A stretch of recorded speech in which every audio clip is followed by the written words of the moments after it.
maintenant, les 11 enseignants de l'école Bedford qui avaient été suspendus, rappelez-vous, c'était en 2024 pour avoir imposé un climat toxique, ne pourront plus enseigner finalement. Le cabinet de la ministre de l'Éducation a confirmé que leur brevet est révoqué. Laurence, donc, les réactions à l'Assemblée nationale semblent unanimes, là. Oui, tout à fait. D'abord, il faut dire que ces révocations de brevets-là sont contestées, mais pour tous les partis ici à l'Assemblée nationale, c'était la chose à faire. On est soulagés. On s'en souvient, hein, ces enseignants qui avaient notamment nié des troubles d'apprentissage d'élèves. On avait aussi empêché à des filles de jouer au soccer en disant que c'était une activité de garçons. Et là, la ministre de l'Éducation qui assure que depuis, l'environnement d'apprentissage a complètement changé pour le mieux. Et là, du côté du PQ, on nous dit que la révocation de ces brevets-là, c'est une chose, mais on se demande aussi quand est-ce qu'on va faire la même chose avec la mission de l'Esprit Saint, là, cette secte qui impose une éducation clandestine là, pour éviter le système québécois, là, ce que Marie-Christine t'avait découvert toi-même là, lors de ton enquête. Je t'invite à écouter le PQ là-dessus. Révoquer les brevets d'enseignement, c'était la chose à faire. C'est un privilège. D'ailleurs, j'en ai un moi-même, un brevet d'enseignement. Mais je vous mets sur la piste qu'il y a présentement une enquête sur la mission de l'Esprit Saint, qui est une secte. L'enquête a été lancée en octobre. On n'a toujours pas de réponse et les enfants continueraient d'aller dans une école illégale qui est autorisée par le ministère de l'Éducation.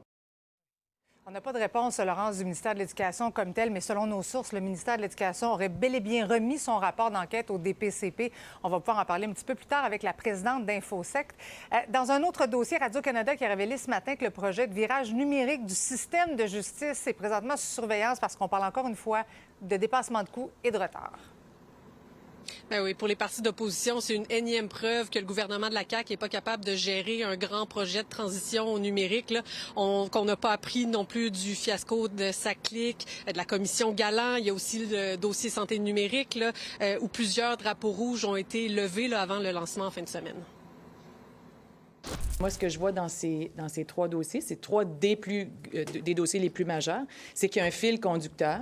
Il y a une façon de faire à la CAQ qui clairement ne fonctionne pas, où on a un ministère de la cybersécurité et du numérique qui a des pouvoirs limités, qui tire la sonnette d'alarme et n'est pas entendu. Et comme les Québécois, hein, je suis tannée de voir qu'il y a des projets informatiques qui ne respectent pas les budgets ou qui ne sont pas livrés en temps. Alors, moi, j'avais dit déjà il y a plusieurs semaines qu'il fallait mettre en place la recommandation numéro 1 du rapport Galland, et c'est ce qu'on va faire. Justement, parlant de Christine Fréchette, Laurence, elle sera en mission à Paris la semaine prochaine?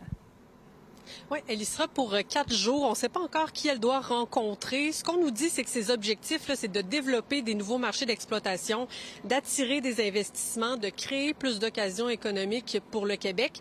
Et là, il y a Québec solidaire qui a tenu un point de presse aujourd'hui avec des travailleurs étrangers. Et eux, ils espèrent que le PEC, là, le programme de l'expérience québécoise, va s'inviter pendant cette mission-là, parce que c'est un sujet qui fait également jaser là, en France. Au courant de la détresse des familles françaises, ils sont préoccupés par cette détresse. L'image également du Québec est impactée en France. Il y a des articles, il y a beaucoup de reportages. Nos élus français sont préoccupés parce que la détresse est réelle et on est vraiment sur des drames qui se jouent ici pour de nombreuses familles, mais effectivement des familles françaises. Merci beaucoup, Laurence.